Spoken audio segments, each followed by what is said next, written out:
স্বামী স্ত্রী কিংবা স্ত্রী স্বামীর লজ্জাস্থানে উত্তেজনাবশত মুখ লাগাতে পারবে কিনা? নাভির নিচের লোমের সীমানা কতটুকু কাটতে হবে? অনেকে বাচ্চা না নেওয়ার জন্য সিজারের সময় নাড় উল্টিয়ে দেয়, এটা কি জায়েজ রয়েছে? হিজড়াদের পর্দার বিধান কি? মেয়েরা হাত পায়ের নখ বড় রাখলে কি নামাজে অসুবিধা হবে? বর্তমান অনেক টেস্ট টিউব বেবি নিচ্ছে, এটা কি ইসলামে জায়েজ আছে? পাক এবং শারীরিক প্রতিবন্ধীদের ক্ষেত্রে সালাতের নির্দেশনা জানতে চাই। বিয়ের ক্ষেত্রে পাত্রের সামনে একজন মেয়ের কতটুকু পর্দা করতে হবে? আমার স্বামী বিয়ে করতে চাইছে, আমি দিতেছি না, আমার কি গুনাহ হবে? অপবিত্র অবস্থায় গাছের ফল ছিঁড়লে গাছের কোনো ক্ষতি হবে কিনা? সৌদি আরবে হাঁটু বাহির করে উজু করে, এটা সঠিক উজু হবে?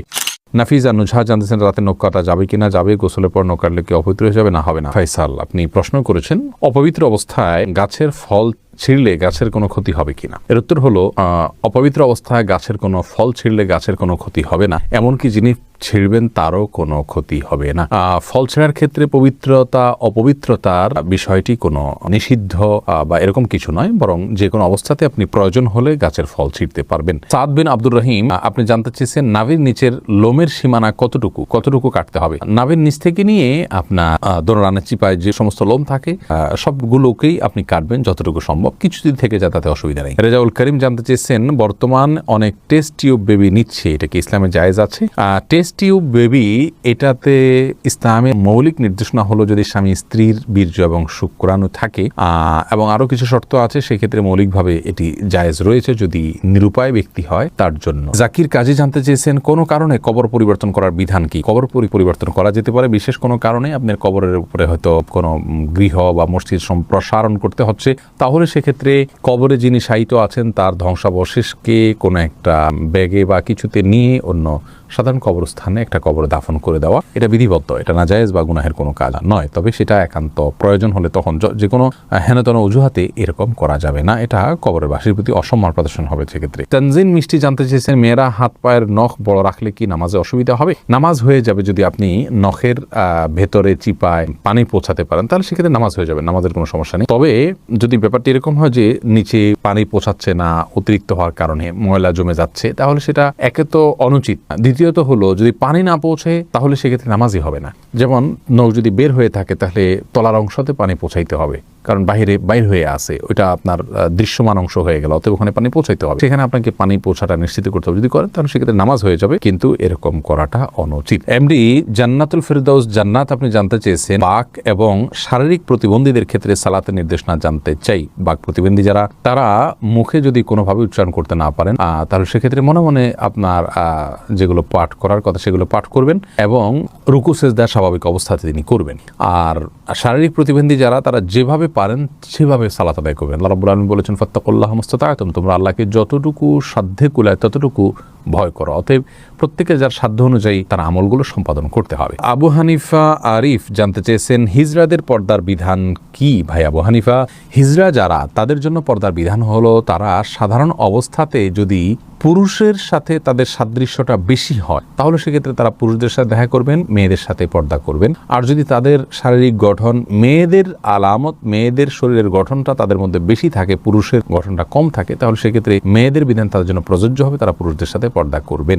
এটা হলো একটি মত এবং সবচেয়ে প্রসিদ্ধ এবং গ্রহণযোগ্য মত। এছাড়া হিজড়াদেরকে নিয়ে আরো নানা রকমের মত রয়েছে ওলামায়ে কেরামের। নার্গিস আক্তার জানতে চেয়েছেন মেয়েদের নামাজ ভাঙতির সময়ে কি কি আমল করা যাবে? যখন নামাজ থাকবে না সে সময় তিনি সব কাজ করতে পারবেন, শুধু নামাজ পড়বেন না, রোজা রাখবেন না, স্ত্রী সহবাস করবেন না, তওয়াফ করবেন না, এছাড়া সব কাজ করতে পারেন। কোরআনে কারীম স্পর্শ করা বা তেলাওয়াত করা, স্পর্শ করতে পারবেন না, তেলাওয়াত করার বিষয়টি বিতর্কিত বা এটা নিয়ে আলোচনা রয়েছে, অনেক ওলামায়ে কেরাম এটাকে অনুমোদন দিয়েছেন, সৌদি আরবের স্কলাররা অনুমোদন দিয়েছেন, তবে অন্যান্য ইমামগণ এটার অনুমোদন দেননি। কিন্তু তারা তিনি শুনতে পারবেন, জিকির করতে পারবেন, দুরূদ করতে পারবেন, ইস্তেগফার করতে পারবেন, ইসলামী বই পুস্তক পড়তে পারবেন, এই সমস্ত কাজগুলো করা তার জন্য জায়েজ রয়েছে। তবে শারমিন শিবলি জানতে চেয়েছেন অনেকে বাচ্চা না নেওয়ার জন্য সিজারের সময় নাড় উল্টিয়ে দেয়, এটা কি জায়েজ রয়েছে? সাময়িক যদি হয় এটা তাহলে এটা জায়েজ রয়েছে, যদি স্থায়ী হয় তাহলে এটা জায়েজ নাই। মাহমুদুল হোসেন মিমু, আপনি জানতে চেয়েছেন বিয়ের ক্ষেত্রে পাত্রের সামনে একজন মেয়ের কতটুকু পর্দা করতে হবে? সাধারণ চেহারা, মুখাবয়ব, এটা দেখার নির্দেশনা রয়েছে। রাসূল আকরাম সাল্লাল্লাহু আলাইহি সাল্লাম একজন সাহাবীকে বিয়ের প্রস্তাব দিয়েছেন কোন একজন মেয়েকে, তিনি বলেছেন ফানজুর ইলাইহা, তুমি তাকে দেখে নাও।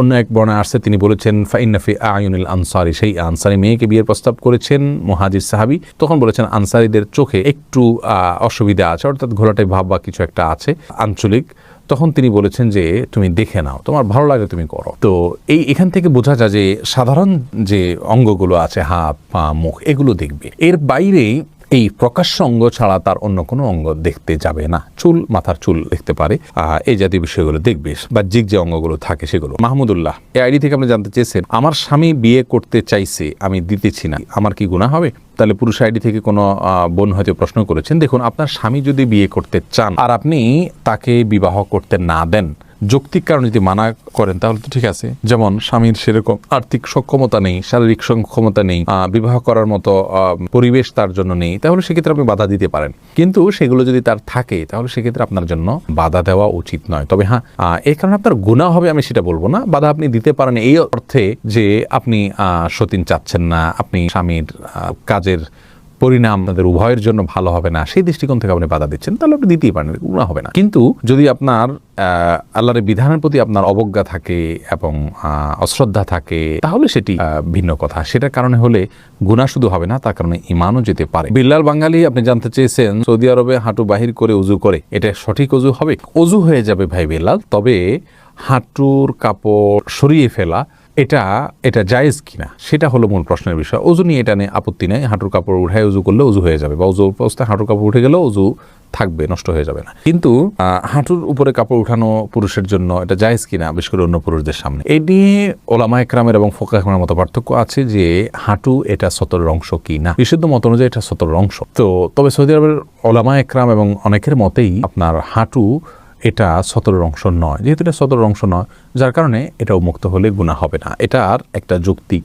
ব্যাখ্যা এবং কারণ তাদের কাছে আছে, যার কারণে সেটাকে আমরা খারাপ সেন্সে দেখব না। তবে হ্যাঁ, একজন মুসলিমের জন্য যথাসম্ভব লাজ, লজ্জা এবং আপনার এই জাতীয় বিষয়গুলোর প্রতি খেয়াল রাখা উচিত, যাতে করে অন্যের সামনে তার ব্যক্তিত্ব রক্ষা হয়। ওসমান ইবনে আফফান রাদিয়াল্লাহু তাআলা আনহুর পায়ের গোছা পর্যন্ত কখনো দেখা যেত না। তিনি এতটা নিজেকে সংযত রাখতেন এবং কাপড় চোপড়ে আবৃত্তি করে রাখতেন। এটা এক ধরনের ভদ্রতা।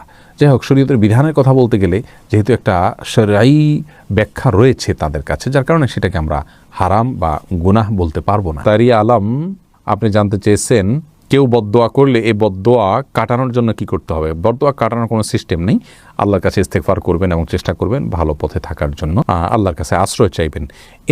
এনাম জানতে চেয়েছেন, চিরকুমার থাকা কি জায়েজ আছে? না, চিরকুমার থাকা জায়েজ নাই যদি কেউ এটাকে সওয়াবের কাজ মনে করেন। হ্যাঁ, দিনের কোনো কাজ, বড় কোনো দায়িত্ব পালন করতে গিয়ে, দিনের জ্ঞান অর্জন করতে গিয়ে তিনি বিয়ে করার সুযোগ পাচ্ছেন না, তাহলে সেটা তার জন্য জায়েজ রয়েছে, এইটুকু বলা যেতে পারে। তবে রাসূল করিম সাল্লাল্লাহু আলাইহি সাল্লাম বিবাহ না করে থাকার বিষয়টিকে সমালোচনা করেছেন এবং তিনি বলেছেন যে তোমরা বিবাহ করো, বিবাহ আমার সুন্নাহর অন্তর্ভুক্ত।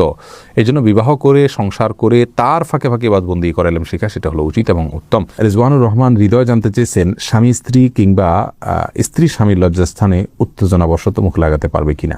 এটা ঘৃণ্য কাজ ইসলাম শরীয়তে। এটি আর কিছু না হলো মাকরু, কমপক্ষে হারাম সরাসরি না হলো মাকরু, অপছন্দনীয় কাজ। এরপরে এমডি জাকির জানতে চেয়েছেন, দোকানে কি বিড়ি সিগারেট বিক্রি করা সম্পর্কে ইসলাম কি বলে? যদিও আমরা খাই না, আমরা বলেছি এই বিষয়ে একটা ভিডিও ক্লিপে। দোকানে বিড়ি সিগারেট রেখে বিক্রি করলে সেই উপার্জিত অর্থ আমাদের জন্য হালাল হবে না। যদি কেউ দোকানে বিড়ি সিগারেট না রেখে দোকানদারি করতে পারেন, সেটা হবে সবচেয়ে ভালো। আর যদি এটা না রেখে তিনি তার কোনো উপায় না থাকে, তাহলে সেক্ষেত্রে এইটার উপার্জনের টাকাটাকে তিনি আলাদা করে রাখবেন, সেটা তিনি ভক্ষণ করবেন না এবং সেটা তিনি দান করে দিবেন সওয়াবে নিয়ত করা ছাড়া। এটা হলো তার নিষ্কৃতির উপায়। আর সাধারণ অবস্থাতে বিড়ি সিগারেট বিক্রি করা জায়েজ নেই, কারণ এটা অন্যায় কাজে সহযোগিতা করার শামিল।